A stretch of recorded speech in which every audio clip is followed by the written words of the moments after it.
আচ্ছা, আমরা লাস্ট ক্লাসে পড়ছিলাম হচ্ছে আপনাদের স্ট্র্যাটেজি, তারপরে আপনার প্ল্যানিং ইন ম্যানেজমেন্ট, প্ল্যানিং কিভাবে করে, স্ট্র্যাটেজিক ম্যানেজমেন্ট কি, তারপরে আমাদের স্ট্র্যাটেজি কয় টাইপের হইতে পারে, কর্পোরেট স্ট্র্যাটেজি, বিজনেস স্ট্র্যাটেজি, তারপরে আপনার কর্পোরেট স্ট্র্যাটেজি হইতে পারে সিনার্জি, ডাইভার্সিফিকেশন। ঠিক আছে। লাস্টে আমরা দেখছিলাম কি আমার স্ট্র্যাটেজির জন্য ইনপুট গুলা কি কি হইতে পারে। ঠিক আছে, স্ট্রেংথ, অপরচুনিটিস, উইকনেস, থ্রেটস। ঠিক আছে।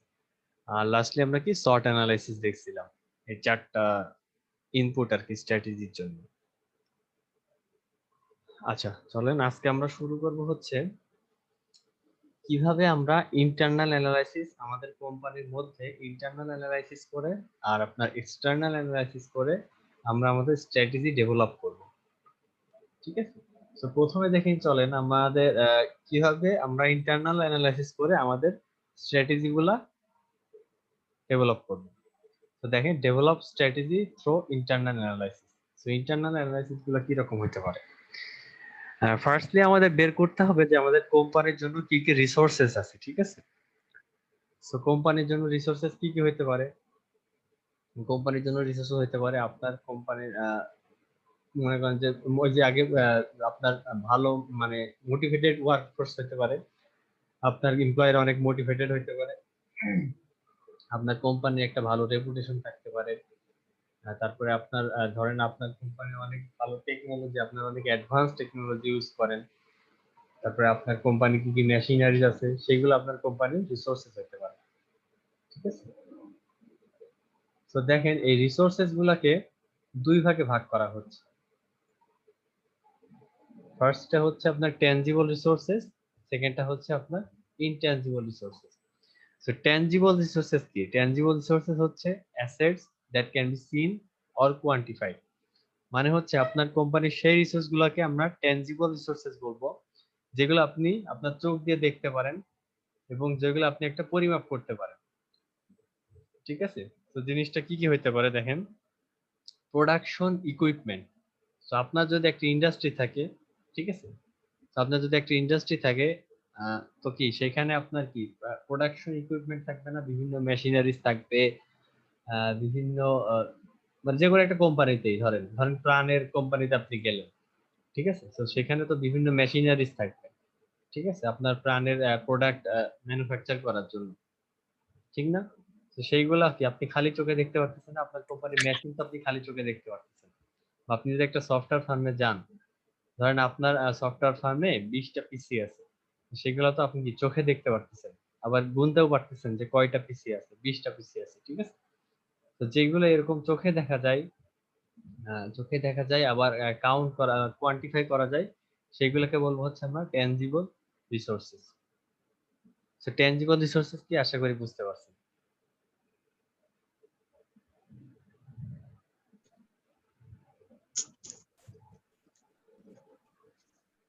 আচ্ছা দেখেন, এখন হচ্ছে চার ধরনের ট্যানজিবল রিসোর্সেস আছে। ঠিক আছে। তো সেগুলো কি কি? সেগুলো হচ্ছে ফিনান্সিয়াল, অর্গানাইজেশনাল, ফিজিক্যাল, আর কি টেকনোলজিক্যাল। তো ফিনান্সিয়াল কি হইতে পারে? ফিনান্সিয়াল হইতে পারে যে ধরেন আপনার কোম্পানির প্রফিট কত, এটা তো আপনি গুনতে পারবেন, এটা তো কাউন্ট করতে পারবেন, আর টাকা তো আপনি চোখেও দেখতে পারবেন। ঠিক না? ধরেন একটা বছর শেষে আপনার কোম্পানির এত টাকা প্রফিট আসলো, বা ধরেন আপনার কোম্পানির ক্যাপিটাল হচ্ছে এত টাকা। ঠিক আছে, তো সেটা টাকাটা তো আপনি চোখেও দেখতে পারতেছেন, আবার গুনতেও পারতেছেন। সো এটা কিন্তু একটা ট্যানজিবল রিসোর্সেস, এবং এগুলো এটা হচ্ছে আপনার ফিনান্সিয়াল ট্যানজিবল রিসোর্স। ঠিক আছে। সেকেন্ডলি আসেন দেখেন অর্গানাইজেশনাল। অর্গানাইজেশনালটা কিরকম হতে পারে? ধরেন আপনার কোম্পানির স্ট্রাকচারের কথা চিন্তা করেন। স্ট্রাকচার বলতে আপনার কোম্পানির সিইও ধরেন একজন এক্স। ঠিক আছে। সো এটা আপনি জানেন যে হ্যাঁ, আপনি এক্স কে তো আপনি আপনার চোখে দেখতে পাচ্ছেন। ঠিক আছে। তো আপনার আপনি আপনি যে ডিপার্টমেন্টে কাজ করেন, সেই ডিপার্টমেন্টের কি ম্যানেজার ধরেন রহিম সাহেব। ঠিক আছে। তো রহিম সাহেবকে তো আপনি দেখতে পাচ্ছেন। আবার ধরেন আপনার কোম্পানিতে ম্যানেজার আছে 2 জন, তো আপনি এটা গণনা করতে পারতেছেন। ঠিক আছে। তো এইগুলাকে বলা হচ্ছে আপনার অর্গানাইজেশনাল রিসোর্সেস। ঠিক আছে। তো বলতে পারেন যে আপনার কোম্পানির হায়ারার্কি বা স্ট্রাকচারটা কিরকম। ঠিক আছে। থার্ডলি দেখেন physical tangible resources. Physical tangible রিসোর্সেসটা কি হতে পারে? এটা হতে পারে আপনাদের যেটা বললাম যে আপনার কোম্পানির বিভিন্ন ধরনের আপনার রিসোর্সেস হতে পারে। আপনার কোম্পানিতে অনেকগুলো পিসি আছে, আপনার কোম্পানিতে ধরেন সার্ভার আছে, ঠিক আছে? তো সেইগুলা কি? সেইগুলো হচ্ছে আপনার ফিজিক্যাল ট্যানজিবল রিসোর্সেস, ঠিক আছে? আর টেকনোলজিক্যাল ট্যানজিবল রিসোর্স কি হতে পারে? ধরেন আপনার কোম্পানির একটা ওয়েবসাইট আছে, ঠিক আছে? বা ধরেন আপনার কোম্পানির আপনি যে কোম্পানির মালিক তার একটা সফটওয়্যার আছে, ঠিক আছে, যেটা হচ্ছে কাস্টমাররা বা ইউজাররা ইউজ করে, ঠিক আছে? সেটা হইতে পারে আপনার টেকনোলজিক্যাল ট্যানজিবল রিসোর্সেস। সো এইটা 4 ধরনের ট্যানজিবল রিসোর্সেস ধরেন আশা করি বুঝতে পারছি। তো আমি আরো একবার রিপিট করতেছি, ট্যানজিবল রিসোর্সেস হচ্ছে সেগুলা যেগুলা হচ্ছে আপনি চোখে দেখতে পারেন এবং গণনা করতে পারেন, ঠিক আছে? তো 4 ধরনের ট্যানজিবল রিসোর্সেস হতে পারে। ফার্স্ট একটা হচ্ছে আপনার ফিনান্সিয়াল, যেটা ধরেন আপনার কোম্পানির ক্যাপিটাল। ধরেন আপনার কোম্পানির ব্যাংক অ্যাকাউন্টে 1 কোটি টাকা আছে, তো সেটা তো আপনি গুনতেও পারতেছেন আবার দেখতেও পারতেছেন, ঠিক আছে? আপনার ব্যাংক অ্যাকাউন্টে কত টাকা আছে সেটা দেখতে পারতেছেন, তো সেটা আপনার ফিনান্সিয়াল রিসোর্সেস হতে পারে। অর্গানাইজেশনাল রিসোর্সেস কিরকম হতে পারে? আপনার কোম্পানির হায়ারার্কি, ঠিক আছে? ধরেন আপনার কোম্পানির মালিক হচ্ছে এ, তারপর হচ্ছে 3 জন ম্যানেজার আছে এক্স ওয়াই জেড, সেই ম্যানেজার গুলোর নিচে আবার মনে করেন যে 5 জন এমপ্লয়ি আছে A B C D E, ঠিক আছে? তো এটা হচ্ছে আপনার অর্গানাইজেশনাল ট্যানজিবল রিসোর্সেস। আর ফিজিক্যাল রিসোর্সেসটা কি হতে পারে? ফিজিক্যাল রিসোর্স ধরেন আপনার কোম্পানিতে 12 জিবি র্যামের 5টা কম্পিউটার আছে, ঠিক আছে? বা আপনার কোম্পানিতে একটা সার্ভার আছে, ঠিক আছে? এটা হচ্ছে আপনার ফিজিক্যাল ট্যানজিবল রিসোর্সেস হতে পারে। আর টেকনোলজিক্যাল ট্যানজিবল রিসোর্সটা কি বললাম? ধরেন আপনার কোম্পানির একটা ভালো ওয়েবসাইট আছে, ঠিক আছে? আবার ধরেন আপনার আপনি আপনি যে প্রোডাক্ট সেল করেন সেই প্রোডাক্টের জন্য কি একটা অ্যাপ আছে, ধরেন কি বিকাশ, ধরেন ডাচ বাংলা ব্যাংকের কথাই চিন্তা করেন, ওদের তো একটা রকেট অ্যাপ আছে, তাই না? তো সেইটা হচ্ছে আপনার, এইটাও আপনি চোখে দেখতে পারেন, ঠিক আছে? চোখে দেখতে পারেন, ঠিক না? তো সেটা হচ্ছে আপনার একটা টেকনোলজিক্যাল ট্যানজিবল রিসোর্সেস। তো আশা করি ক্লিয়ার আপনাদের ট্যানজিবল রিসোর্সেসটা আসলে কি। কেউ একজন একটু রেসপন্স করেন। ইয়েস স্যার, বুঝতে পারছি। আচ্ছা, জি স্যার। এরপরে আসেন হচ্ছে ইনট্যানজিবল রিসোর্সেস। ইনট্যানজিবল রিসোর্স গুলো হচ্ছে আপনি যেগুলো চোখে দেখবেন না, ঠিক আছে? যেমন ধরেন ধরেন ফারহান সাহেবের কথাই চিন্তা করেন, ঠিক আছে? তো ফারহান সাহেব, আমরা বলি যে ধরেন ফারহান সাহেবের বয়স কত? ধরেন ফারহান সাহেবের বয়স ধরেন 30 বছর, সাপোজ, আমি মানে ভুল হতে পারে, বাট ধরেন সাপোজ 30 বছর, ঠিক আছে? তো এই যে 30 জি স্যার। বছর বয়স বললাম না, এটা হচ্ছে একটা ট্যানজিবল, মানে একটা ট্যানজিবল ব্যাপার স্যাপার, ঠিক আছে?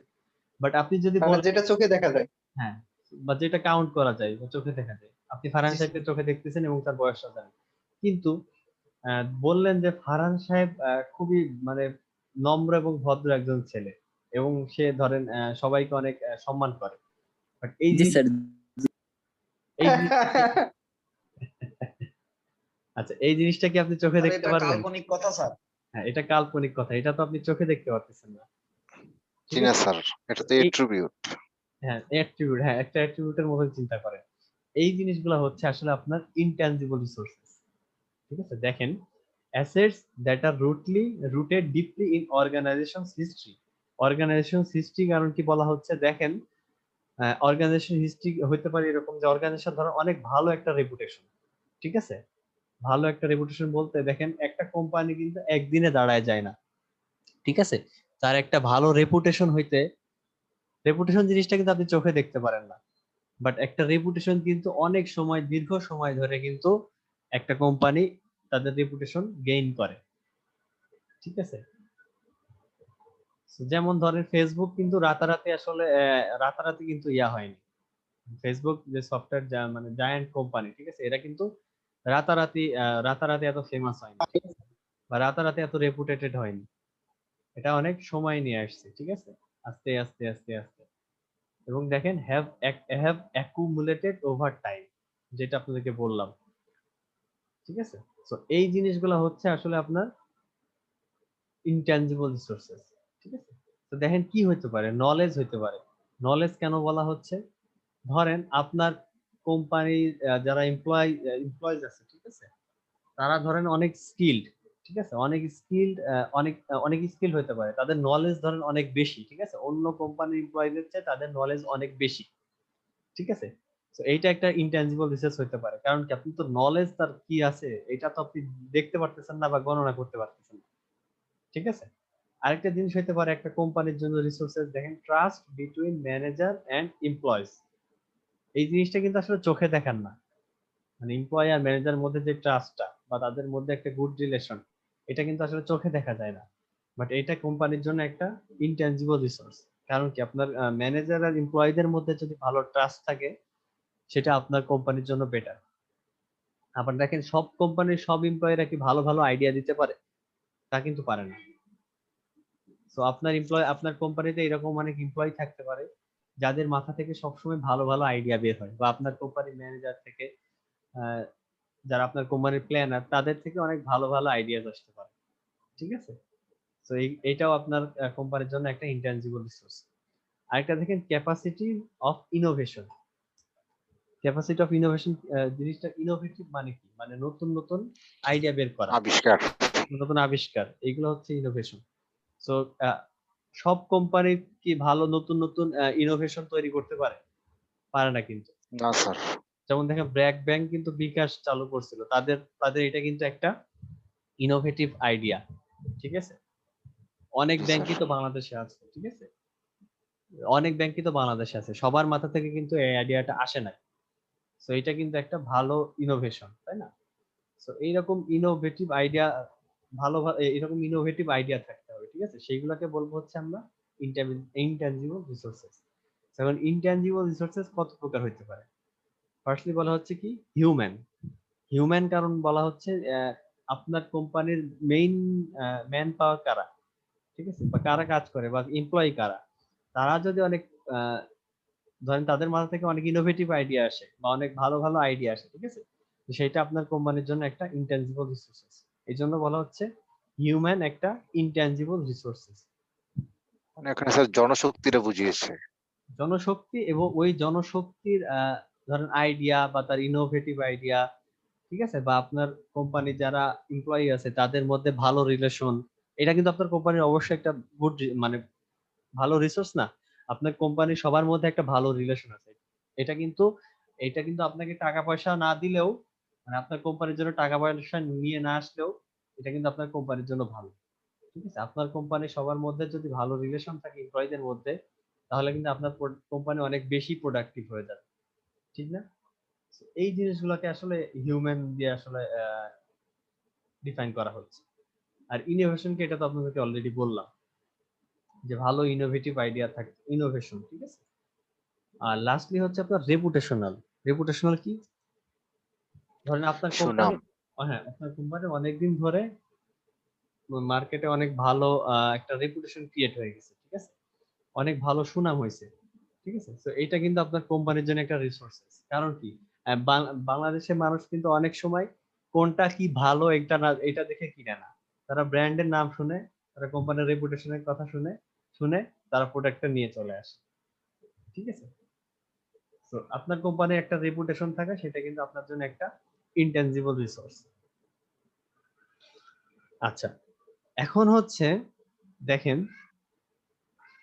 বলা হচ্ছে স্ট্র্যাটেজিক ভ্যালু অফ রিসোর্সেস।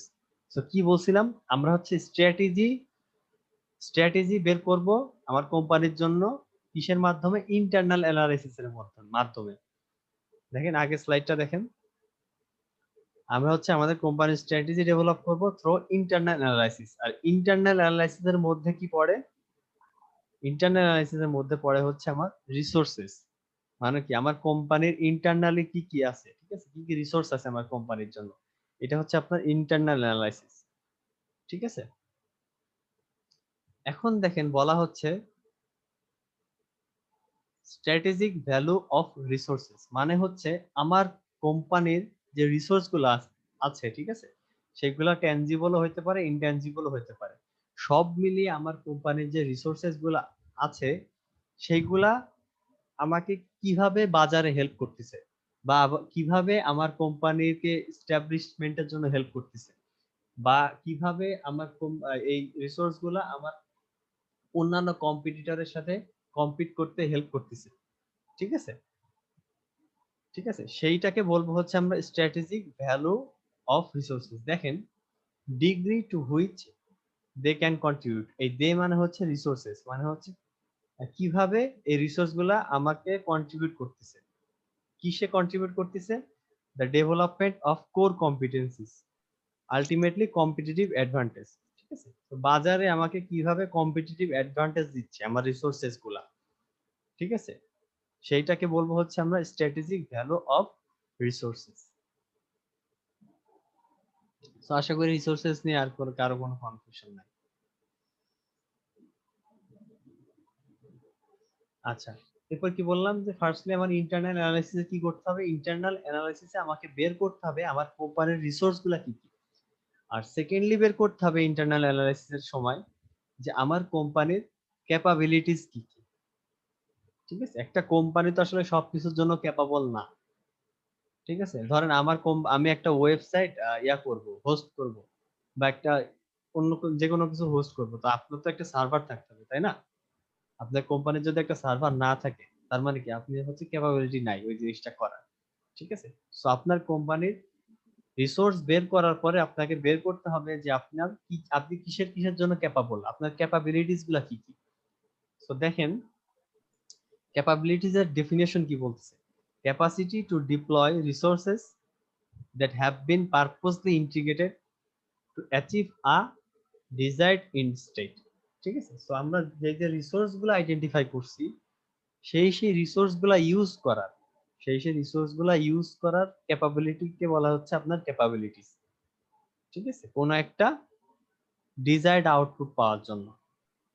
তার মানে হচ্ছে আপনি যে রিসোর্স গুলো অলরেডি আইডেন্টিফাই করে ফেলছেন, সেই রিসোর্স গুলা যে আইডেন্টিফাই করে ফেলছেন এবং সেই রিসোর্স গুলা একসাথে ইউজ করে, একসাথে ইন্টিগ্রেট করে আপনি কিভাবে রিসোর্স গুলো ইউজ করতে পারবেন বা পারবেন কি পারবেন না, সেটাই হচ্ছে ডিফাইন করে আপনার ক্যাপাবিলিটিস। ঠিক আছে, তো দেখেন এখানে একটা ডায়াগ্রাম দেয়া আছে, বুঝতে পারছেন? আচ্ছা, ডায়াগ্রামটাতে পরে আসি। ফার্স্টলি চলেন দেখেন, ক্যাপাবিলিটিস নরমালি হচ্ছে ইনট্যানজিবল হয়। ইনট্যানজিবল কারণ কি বলেন তো? আপনার কোম্পানির এমপ্লয়ীদের ক্যাপাবিলিটি কি রকম, সেটা তো আপনি চোখে দেখতে পারবেন না, ঠিক না? তো সেই জন্য জি হচ্ছে স্যার। ম্যাক্সিমাম ক্ষেত্রে ক্যাপাবিলিটিস গুলা, ঠিক আছে, ম্যাক্সিমাম ক্ষেত্রে ক্যাপাবিলিটিস হচ্ছে আপনার ইনট্যানজিবল হয়। ইনটেনজিবল। বাট কিছু কিছু ক্ষেত্রে দেখেন, কিছু কিছু ক্ষেত্রে ক্যাপাবিলিটিস ট্যানজিবল হইতে পারে। যেমন দেখেন, এ business process that is automated. Automated বলতে ধরেন আপনি হচ্ছে অনলাইনে ব্যবসা করেন। ঠিক আছে, আপনি হচ্ছে অনলাইনে ব্যবসা করেন। সো আপনি জাস্ট আপনার ব্যবসাটাই হচ্ছে একটা ওয়েবসাইট আছে, এইখানেই শেষ। ঠিক আছে, তো সেই ক্ষেত্রে হচ্ছে আপনার ক্যাপাবিলিটিটা ট্যানজিবল হতে পারে। কারণ কি? কারণ হচ্ছে আপনি আপনার ওয়েবসাইটটা চোখে দেখতে পারতেছেন, ঠিক না? ওইটা একটা সিন, মানে দেখা যাচ্ছে চোখে আর কি। বাট ম্যাক্সিমাম ক্ষেত্রে ক্যাপাবিলিটিস গুলা হচ্ছে আপনার ইনট্যানজিবল। বুঝতে পারছেন কারণ কি? ইনট্যানজিবল কারণ কি? কারণ হচ্ছে নরমালি ক্যাপাবিলিটিস দিয়ে বোঝানো হয় আপনার কোম্পানির ক্যাপাবিলিটিস, আপনার কোম্পানি এমপ্লয়ীদের ক্যাপাবিলিটিস।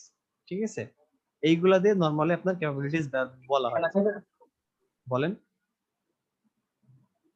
কেউ কি কিছু বলতেছিলেন?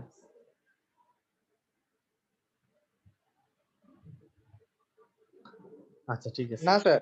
আচ্ছা আচ্ছা ঠিক আছে। এই যে দেখেন, 3 নাম্বার পয়েন্টটা দিয়ে আপনি আসলে পারফেক্টলি ক্লিয়ার হয়ে যাবেন। দেখেন, depends on skill and knowledge of organisation's employees. ঠিক আছে, সো আপনার এমপ্লয়ীদের কি রকম স্কিল আছে, আপনার কোম্পানির এমপ্লয়ীদের কি রকম নলেজ আছে। ধরেন আপনার কোম্পানিতে ভালো ওয়েব ডেভেলপার আছে, বা আপনার কোম্পানিতে ধরেন আহ, ভালো প্রবলেম সলভার আছে। ঠিক আছে, আপনি যে একটা সফটওয়্যার কোম্পানিতে চাকরি করেন, so আপনার ভালো প্রবলেম সলভার আছে, তারা ভালো, মানে তারা ক্রিটিক্যালি থিঙ্ক করতে পারে। তো সেইটা কিন্তু আপনার কোম্পানির জন্য ক্যাপাবিলিটিস। ঠিক আছে, তো তার মানে কি আপনার ক্যাপাবিলিটিস হচ্ছে আপনার কোম্পানির এমপ্লয়িজদের স্কিল এন্ড নলেজের উপরে ডিপেন্ড করছে। আর নরমালি দেখেন, নরমালি হচ্ছে capabilities are often develop in specific functional areas. Specific functional area মানে বোঝা হচ্ছে একটা কোম্পানির তো অনেকগুলো ফাংশনাল এরিয়া থাকে, একটা অ্যাকাউন্টিং সেকশন থাকে, একটা ধরেন একটা ওয়েব ডেভেলপার একটা ফাংশনাল এরিয়া থাকে, আবার ধরেন যে এক পার্টি হচ্ছে আপনার শুধু টেস্টিং করে, ঠিক আছে, সফটওয়্যার বানায় টেস্টিং করে, এক পার্টি হচ্ছে শুধু ডিবাগিং করে, ঠিক আছে, আপনার এমপ্লয়ীদের মধ্যে। সো প্রত্যেকটা আলাদা আলাদা যে ফাংশনাল এরিয়া আছে, ধরেন যারা টেস্টার, যারা ডিবাগার, যারা হচ্ছে সফটওয়্যার ডেভেলপার, যারা ওয়েব ডেভেলপার, প্রত্যেকটা আলাদা আলাদা ফাংশনাল এরিয়াকে আপনি চিন্তা করবেন এবং প্রত্যেকটা আলাদা আলাদা ফাংশনাল এরিয়ার আপনার ক্যাপাবিলিটি মেজার করতে হবে, ঠিক আছে। তো তার মানে কি প্রত্যেকটা আলাদা আলাদা ডিপার্টমেন্টেরই, প্রত্যেকটা আলাদা আলাদা ফাংশনাল এরিয়ারই আলাদা আলাদা ক্যাপাসিটি থাকতে হবে, বা তাদের আলাদা আলাদা ক্যাপাবিলিটি আমাদেরকে মেজার করতে হবে যখন আমি ইন্টারনাল অ্যানালাইসিস করব। আচ্ছা দেখেন এইখানে হচ্ছে, এখানে একটা ডায়াগ্রাম দেখাইতেছে, ঠিক আছে। এই ডায়াগ্রামে দেখেন নিচের যে পার্টগুলা, যেমন দেখেন service, marketing and sales, outbound logistic, operations, inbound logistics, ঠিক আছে। এই এই পাঁচটা জিনিস হচ্ছে নরমালি আপনার প্রোডাক্ট এবং সেলস নিয়ে ডিল করে, বুঝতে পারছেন, প্রোডাক্ট এবং সেলস নিয়ে ডিল করে। So, মনে রাখেন যে এই পাঁচটা জিনিস হচ্ছে আপনার প্রোডাক্ট এবং সেলস নিয়ে ডিল করে, মানে হচ্ছে আপনার আপনি আপনার প্রোডাক্ট কিরকম, আপনি কি কি প্রোডাক্ট দিবেন এবং সেটা কিভাবে সেল করবেন, কার কাছে সেল করবেন, ঠিক আছে। তো প্রোডাক্ট রিলেটেড এবং সেলস রিলেটেড যত কিছু আছে সব হচ্ছে আপনার এই পাঁচটা দিয়ে ডিফাইন করা যাবে, এবং এই জন্য বলা হয় এই পাঁচটা অ্যাক্টিভিটিসকে প্রাইমারি অ্যাক্টিভিটিস, ঠিক আছে। এই জন্য এই পাঁচটা অ্যাক্টিভিটিসকে বলা হয় সবসময় প্রাইমারি অ্যাক্টিভিটিস। আর এই পাঁচটা প্রাইমারি অ্যাক্টিভিটিস এর হেল্পিং হ্যান্ড হিসেবে কাজ করে হচ্ছে আপনার সাপোর্ট অ্যাক্টিভিটিস, বুঝাতে পারছি। এবং সাপোর্ট অ্যাক্টিভিটিসে প্রোডাক্ট এবং সেলস নিয়ে কোন রকম কথাবার্তা হয় না বা কোন রকম ডিসকাশন হয় না। যেমন দেখেন ফার্ম ইনফ্রাস্ট্রাকচার, আপনার ফার্ম ইনফ্রাস্ট্রাকচারের সাথে আপনার কি প্রোডাক্ট সেল করবেন বা কিভাবে সেল করবেন বা কাকে সেল করবেন এইটার কোনো সম্পর্ক নাই। ফার্ম ইনফ্রাস্ট্রাকচার হচ্ছে আপনার কোম্পানির সিইও বা আপনার কোম্পানি কোন পলিসিতে চলে এইগুলা ডিল করে, ঠিক আছে। বাট এইগুলা কিন্তু আপনার প্রোডাক্টের জন্য ইম্পর্টেন্ট। যেমন সবগুলো কোম্পানি, ধরেন একটা সফটওয়্যার কোম্পানির মেইন হার্ট কারা বলেন তো? সফটওয়্যার কোম্পানির মেইন হার্ট কিন্তু সফটওয়্যার ডেভেলপাররা, ঠিক না? সফটওয়্যার কোম্পানির মেইন হার্ট কিন্তু সফটওয়্যার ডেভেলপাররা, কারণ কি তারাই হচ্ছে প্রোডাক্ট বানায় এবং সেই প্রোডাক্ট গুলাই মার্কেটে সেল হয়। বাট একটা সফটওয়্যার কোম্পানিতে বা ইভেন সব কোম্পানিতে কিন্তু হিউম্যান রিসোর্স ডিপার্টমেন্ট থাকে না, বলেন তো? তাদের কি আসলে তাদের কাজটা কি? তারা কি আমাদের সফটওয়্যার বা আমাদের প্রোডাক্ট বানাইতে এরকম কোনো হেল্প করতেছে? জি না স্যার। ওইরকম কোনো হেল্প কিন্তু করতেছে না। বাট স্টিল একটা হিউম্যান রিসোর্স ডিপার্টমেন্ট কিন্তু আমার কোম্পানির দরকার, ঠিক না, সবকিছু ম্যানেজ করার জন্য। সো দেখেন এই হিউম্যান রিসোর্স ডিপার্টমেন্ট কিন্তু প্রোডাক্ট নিয়ে কোনো সেই রকম ডিরেক্টলি ইনভলভ হচ্ছে না বা ডিরেক্টলি হেল্প করতেছে না, বাট স্টিল তারা কোম্পানির জন্য নিডেড, কোম্পানির ওভারঅল ডেভেলপমেন্টের জন্য কিন্তু হিউম্যান রিসোর্স ডিপার্টমেন্টটা দরকার। তো ঠিক আছে, তার মানে কি এরা হচ্ছে একটা, ধরেন হিউম্যান রিসোর্স ডিপার্টমেন্টটা কি একটা সাপোর্ট অ্যাক্টিভিটিস হতে পারে, ঠিক আছে। আমার যে প্রোডাক্ট বানাচ্ছি এবং যে সেল করতেছি সেগুলোর জন্য সাপোর্ট বা হেল্পিং হ্যান্ড হিসেবে এই হিউম্যান রিসোর্স ডিপার্টমেন্টটা হতে পারে। আবার দেখেন টেকনোলজি ডিপার্টমেন্ট, এটাও হতে পারে টেকনোলজি ডেভেলপমেন্ট, ঠিক আছে। সো তারপরে কি বললাম, আপনাদের এইভাবে এগুলো মুখস্থ রাখতে হবে না, সমস্যা নেই, বাট আপনারা জাস্ট মনে রাখেন যে এগুলো হচ্ছে প্রাইমারি অ্যাক্টিভিটিস। এবং প্রাইমারি অ্যাক্টিভিটিস গুলো কি করে? প্রাইমারি অ্যাক্টিভিটিস গুলো হচ্ছে আপনাদের প্রোডাক্ট আর সেলস নিয়ে ডিল করে। আর বাকি যে চারটা সাপোর্ট অ্যাক্টিভিটিস আছে সেগুলোকে হচ্ছে আপনার হেল্পিং হ্যান্ড। কিসের হেল্পিং হ্যান্ড? আমাদের প্রাইমারি অ্যাক্টিভিটিসের হেল্পিং হ্যান্ড। আপনার কোম্পানির প্রাইমারি অ্যাক্টিভিটিস কি, মানে প্রাথমিক কাজ কি হতে পারে? আপনার কোম্পানির প্রাথমিক কাজ কিন্তু সবসময় প্রোডাক্ট নিয়ে হয়। আপনি প্রোডাক্ট বানাবেন, প্রোডাক্ট সেল করবেন, প্রোডাক্ট বানাবেন, প্রোডাক্ট সেল করবেন, এটাই কিন্তু আপনার কোম্পানির প্রাইমারি অ্যাক্টিভিটিস হয়। আর সেটার জন্য হেল্পিং হ্যান্ড হিসেবে থাকে আপনার এই সাপোর্ট অ্যাক্টিভিটিস গুলো, যেমন আপনার কোম্পানির ফার্ম ইনফ্রাস্ট্রাকচার, আপনার হিউম্যান রিসোর্স ম্যানেজমেন্ট, আরো অনেক কিছু, ঠিক আছে। তো এইটাকে বলা হচ্ছে, এই টোটাল জিনিসটাকে বলা হচ্ছে যে আপনি যে ডায়াগ্রামটা দেখতেছেন এই ডায়াগ্রামটাকে বলতে হচ্ছে আপনার দ্য ভ্যালু চেইন ডায়াগ্রাম। ঠিক আছে, ভ্যালু চেইন ডায়াগ্রাম। আরেকটা জিনিস দেখেন, এটা কি বললাম, এটা হচ্ছে আপনার সাপোর্ট অ্যাক্টিভিটিস, এটা হচ্ছে আপনার প্রাইমারি অ্যাক্টিভিটিস। আর এই যে দেখেন এখানে যে সাদা পার্টটা আছে, এই যে সাদা পার্টটা আছে, এই সাদা পার্টটাকে হচ্ছে আপনাকে বলা হচ্ছে গ্রস সেলস, যেটা হচ্ছে আপনার প্রফিট নিয়ে ডিল করে। ঠিক আছে, তো আপনি আপনার প্রোডাক্ট বানাইলেন, সেল করলেন, এবং সেল করার জন্য আপনাকে সাপোর্ট অ্যাক্টিভিটিস দিয়ে সাপোর্ট দেওয়া হলো, এবং ফাইনালি আপনি কি পরিমাণ প্রফিট পাইলেন বা কি পরিমাণ গ্রস সেলস পাইলেন, সেটা দিয়ে হচ্ছে বোঝানো হচ্ছে এই সাদা পার্টটা। সো কয়টা পার্ট আছে বলেন তো ভ্যালু চেইন এই ফিগারের? ভ্যালু চেইন এই ফিগারের টোটাল পার্ট হচ্ছে তিনটা। একটা হচ্ছে এইটা, যেটা হচ্ছে আপনার প্রাইমারি অ্যাক্টিভিটিস, যেটা হচ্ছে মেইন টার্গেট প্রোডাক্ট এবং সেলস নিয়ে ডিল করে। এরপরে হচ্ছে এই যে সবুজ পার্টটা, সবুজ না টিয়া কালার বলি যেটা আমরা, এই টিয়া কালার পার্টটাকে বলা হচ্ছে সাপোর্ট অ্যাক্টিভিটিস, যেটা হচ্ছে আমার এই প্রোডাক্ট আর সেলস এর জন্য অনেক হেল্পফুল বা হেল্পিং হ্যান্ড বা সাপোর্টিং হ্যান্ড। আর ফাইনালি আমাদের যে সাদা পার্টটা দেখানো হচ্ছে ফিগারে, এইটাকে বলবো হচ্ছে আমাদের নেট প্রফিট বা গ্রস সেলস। ঠিক আছে, ফাইনালি আমরা কি পাইলাম কোম্পানির আউটপুট থেকে। ঠিক আছে, মানে বছর শেষে আমার কোম্পানির আউটকাম প্রফিট। ঠিক আছে, এটা হচ্ছে আপনার বা কতটুকু আপনি সেল করছেন, এটা হচ্ছে আপনার গ্রস সেলস। আশা করি বুঝতে পারছেন ক্যাপাসি এই এই ফিগারটা। এবং এই এই ভ্যালু চেইন এই ফিগারটা দিছে হচ্ছে আপনার পর্টার নামে একজন সায়েন্টিস্ট, সেই 1985 সালে। ঠিক আছে, 1985 পর্টার নামের একজন সায়েন্টিস্ট এই ভ্যালু চেইন এই ফিগারটা দিছে।